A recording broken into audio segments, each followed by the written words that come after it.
So thank you for so much for joining me and like doing this little interview. Of And course. Thank you for having me. I appreciate yeah, it. really excited to have you on.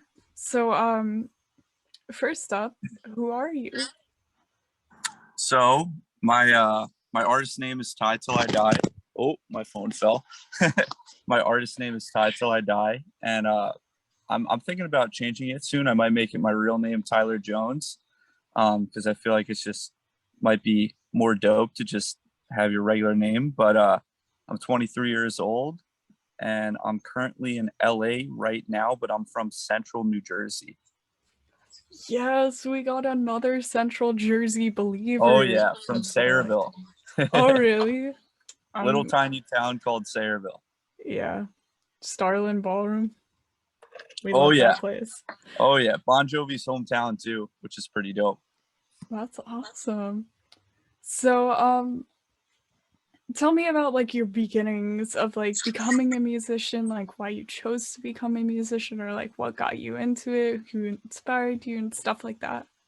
Yeah, for sure. So well I'll start out by saying I've always liked music my whole life. All genres. Like my mom would listen to like alternative rock. My dad liked punk rock, metal. He was in a band when he was younger. Like my whole dad's side of the family like played an instrument. Um, so it was I guess you could say it was kind of in me. Like I had a natural like kind of feel for music. Like I just loved music, but I actually never got started with recording until about 2 years ago. So I was in college. I was on an internship. Um, I think it was June 2018.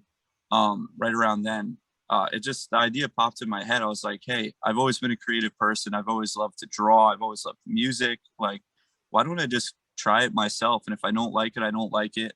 But I'm always open to like trying stuff. Um, and then I just started writing songs for about a year. And then so July 2019 comes around. I'm in Denver, Colorado, like on another internship. And I just booked a recording session and started recording stuff I had been writing. And from the first song I recorded on the mic, I just like fell in love with it. I just fell in love with the whole idea of like making an art piece with my voice, and like the idea of putting a song out there for people to take in and use for like inspiration in their own lives and drive their motivation and drive their creativity. It's just I never stopped loving that feeling. So I've just kept on going, and I'm getting better and better with every song. So it's been a great journey so far these past 2 years of making songs. Yeah, I definitely see that with your music, and like I'm really excited to hear some more stuff come out if you're Me still too. going to continue, hopefully. Oh yeah. So what are some of your favorite projects that you've worked on? Yeah, so I've only released two so far. The first one called Introversion was that's when I was in Denver, and it was like the first songs I had ever written pretty much. So it was a pretty experimental project, I guess you could say. But it really got my wheels starting to go and like test out these different sounds. And then I took about a year of just honing in on my sound and practicing more and more and getting better and better, working on my vocals, working on my beat selection, you know.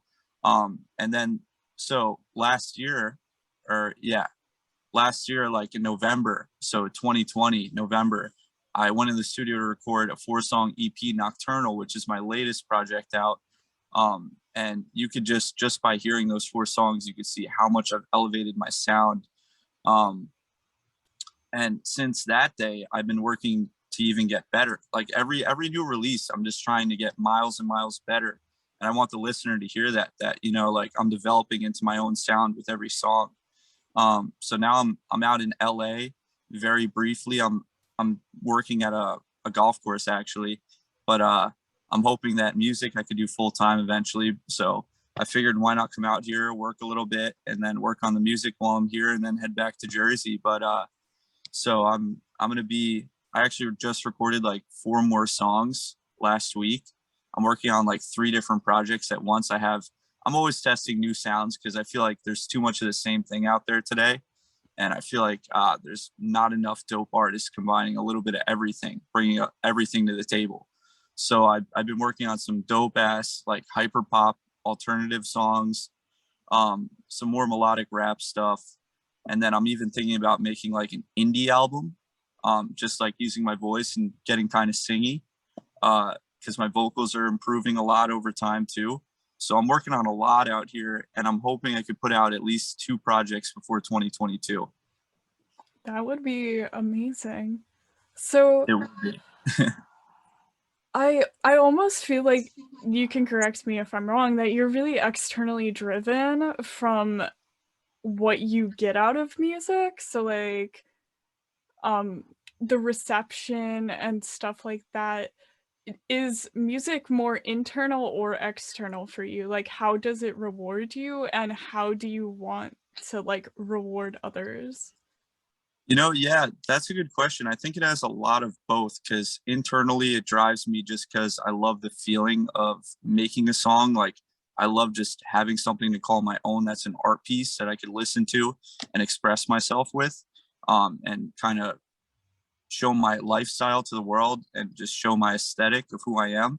But I also love the feeling of when people take it in and they just use my song to better their lives, whether it's like to get their energy up, whether it makes them feel good, it makes them feel motivated.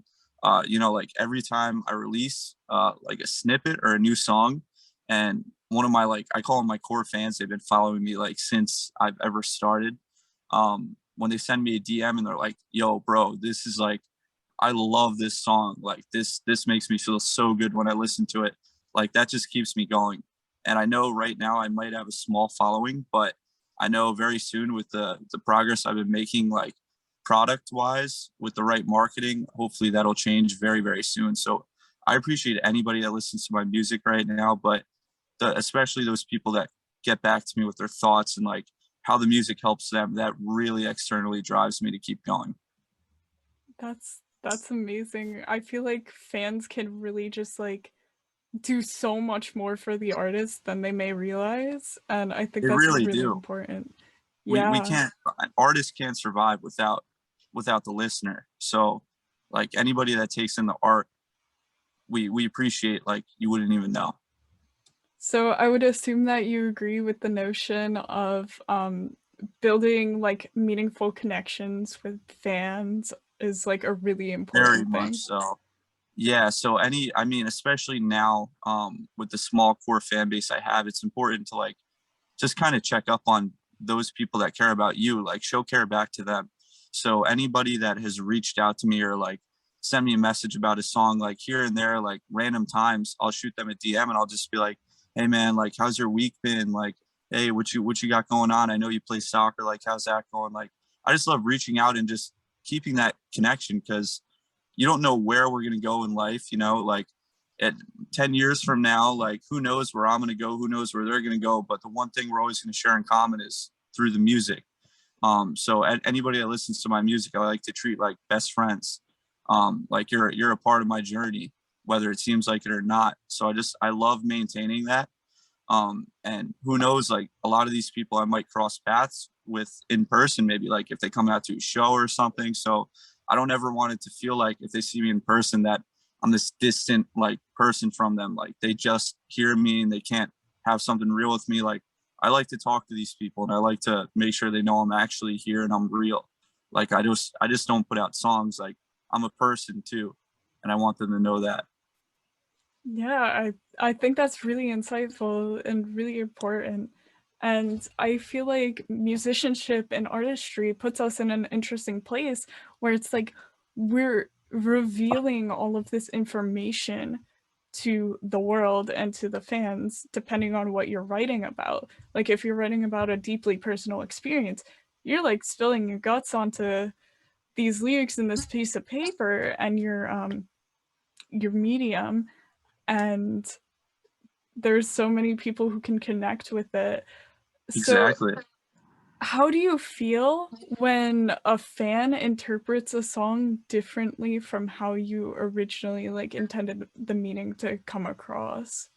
You know what? I actually think it's kind of dope in its own way, like because everybody interprets art different. Like if you look at a painting, someone might be like, "Oh, I see this in it," and then you could be like, "I don't see that at all. Like I see this going on with it." So I mean, if they interpret something other than the core meaning that I meant to put out, I'm okay with that. If I mean everybody sees it a different way, and if as long as they're using it to better themselves, like it makes me feel really good at the end of the day. So if I put out a song about, say, a girl that I was simping over, for instance, like if somebody else saw it as me, I don't know, be like on a journey, like struggling and stuff and trying to make a better life, then that's a dope like secondary interpretation of it. So I'm okay with it. Do you have like a particular like interpretation that comes to mind that's like your most interesting or like the one that speaks to you the most? Yeah, you know, one of the deepest songs I think I've released to date, um, it was on my nocturnal EP. It's called Doomsday. So there was a period of time when I just got to college and I kind of felt lost. And I was going through like a little bit of depression and like I just felt like I was kind of alone there. Like it was tough for me because I transferred into a different school. I started off at like a branch campus and then I transferred into the main campus and I knew nobody there. It felt like I was starting over again. Like it felt like I was a freshman, but I was a sophomore, and it was weird.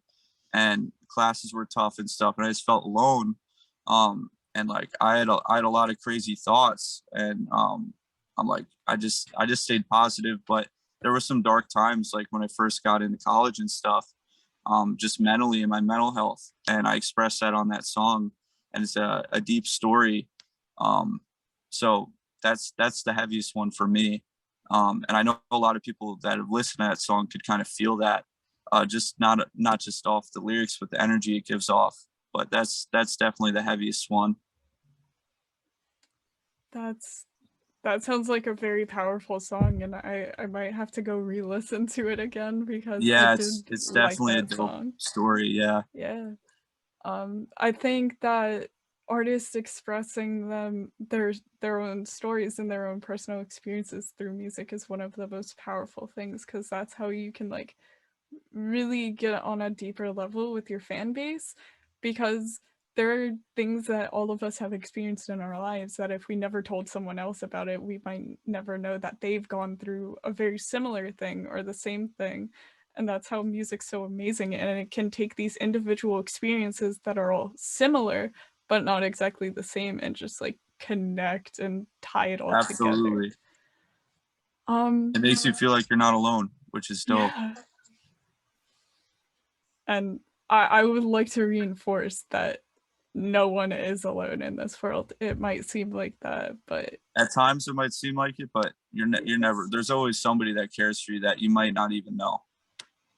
like even me, you feel free to DM me on Instagram if you need to, like ever need to about anything music Exactly. related or I'm whatever. the same way. I like to be. That's why I like to establish that real connection with people that listen to my music too, because I want them to know that like I'm here as their friend, kind of too. Like if they have an issue in real life or if they need advice, I'm always here to like help people. So I just don't put it in my songs. Like I like to put action in real life too.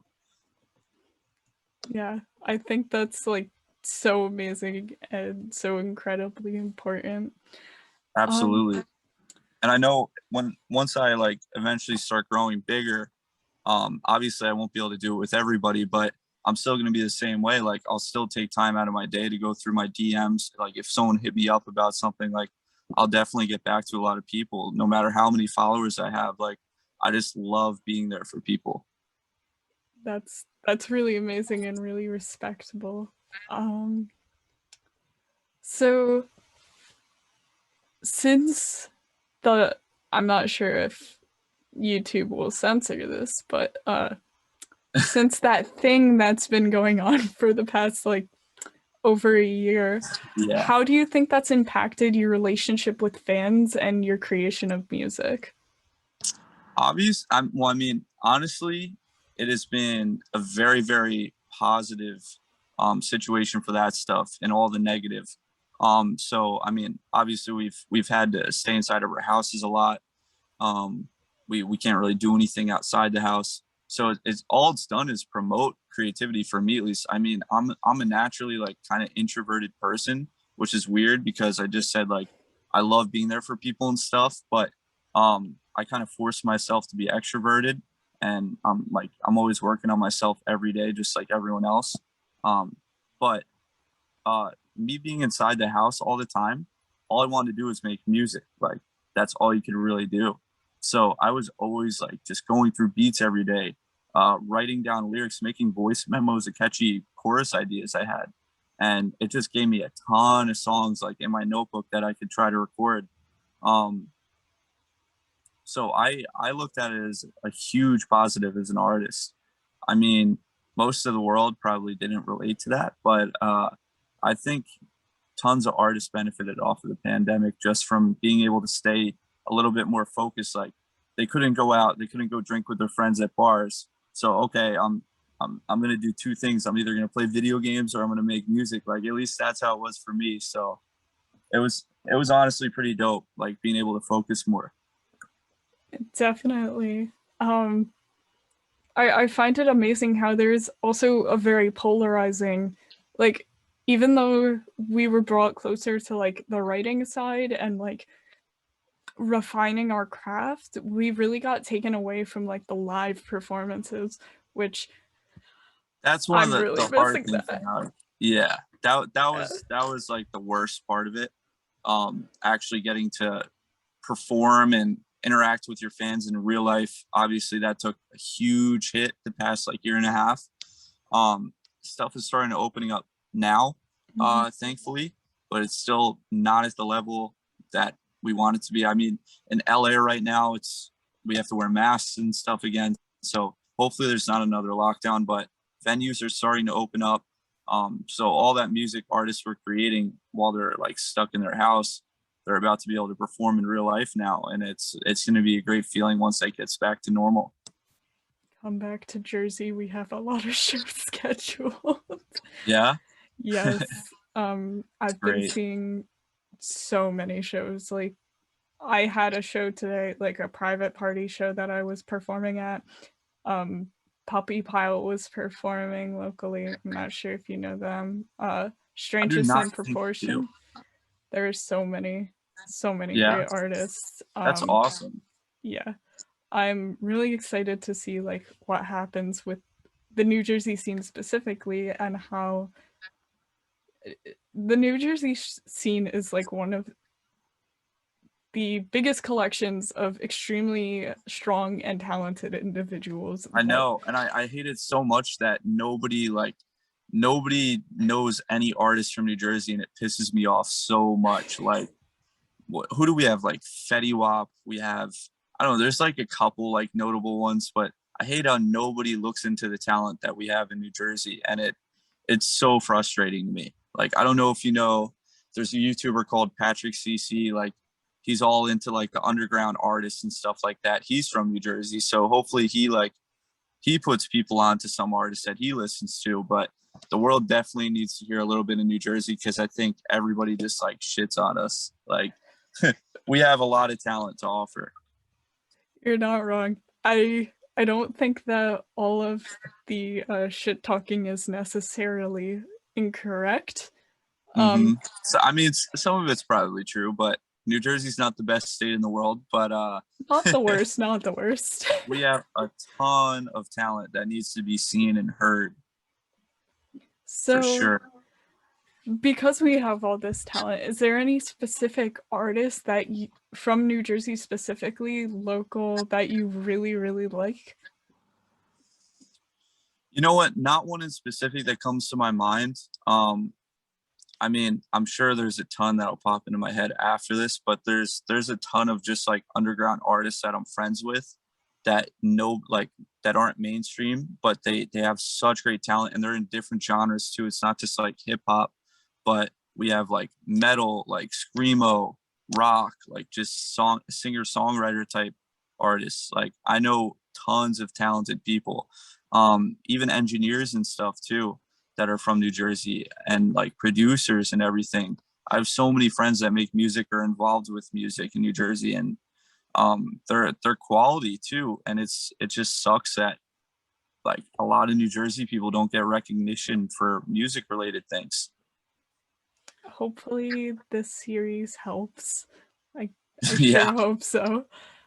Um, so more into your music and your projects. So is there any like future project that you can do like a tiny bit of a spoiler on, or is that not allowed? Um, I'm trying to figure out how I could play something right now. Oh, I didn't bring my iPad. Shit. exclusive look. I wonder, I don't know, if I play it over Zoom, do you think it'll go through my phone? We try it. Let me see. We can try. Okay. Yeah, I'll go on my SoundCloud real quick. All right, so we're gonna see if this works. So this is one of the songs I just recorded. It's called DTLA, and it's like a hyper pop alternative type song. And it's really, at least to me, it's really fire. It's one of my best songs I've recorded to date. And I'm only getting better, like I said before, each song. But this one's really fire. Let me see if it works. Just say something if you hear it. I do not think I can hear it. That sucks. Yes. I should have brought my iPad with me. I could have connected it to my car. It's all right. Yes. You'll be able to hear it soon, but it's a really fire song, and I'm trying to tie together a whole project of like hyper pop beat with like alternative vocals over it, like a really, really creative sound. So it'll be out soon, but when it does, I'm gonna heavily promote it for sure. I might pitch it to a few labels out here because it's a really, really dope song, and I feel like a lot of people would like it. So that project's gonna be coming soon, hopefully before 2022. I want to make sure I release. I just released a 4-song EP, so I really want to give people a full album this time for the next release. There might be a few singles though that I drop before like a full-on project, just to keep people listening and feeding everybody. But I'm definitely gonna try to release 2 full projects before 2022, 7 to 10 songs each. I'm thinking. Wow, that that's a lot of music, and I'm It very is. Yeah, excited to I'm hear grinding. it. Yes, always gotta get on that grind. So, I'm like so like particular about the songs I want to release too. So it's a big headache, but at the end of the day, once you have that solid like core of few that like fit on a project and that sound all good and cohesive, like it's all worth it. So hopefully after I write like 60 songs, I could release like 10. of course. So, speaking of that grind, if you could give one piece of advice to an eager, young, bright-eyed, bushy-tailed musician who's looking to enter the New Jersey music scene, what advice would you give them? I would just say to be yourself 100% of the time. Don't ever try to bite something that's already out there. Like it's good to experiment, it's good to test stuff out, but always drive to be your own artist. Because if you're just trying to be something that's already out, like oh I want a pop smoke type beat. I want to try to do drill too because I like his shit. Like that's dope, but make sure you make it your own, like because you're not going to go anywhere. You're just going to waste years of time making music that sounds like a Walmart brand is something else that's already great and out there. So I would just say to be your own artist, and don't let anybody tell you you can't do something. And everybody starts the same way, whether it looks like it or not. Like Drake or whatever artist, whatever mainstream artist, Kanye, they all started at the same. Like their first songs weren't good at all. My songs weren't good at all when I first started. Everybody goes through it. You just got to keep working, keep going, keep getting better every day, and eventually you'll see your progress. That's really insightful and really great Mm-hmm. advice. Thank you so much again for taking time out of your day and like having this little sit down interview chat with me. I Of really course. No, appreciate it. thank you for having me. I appreciate it. Like I said before, like us New Jersey artists need to get out there and get heard more. So you giving me the platform like this, it's awesome. Of course.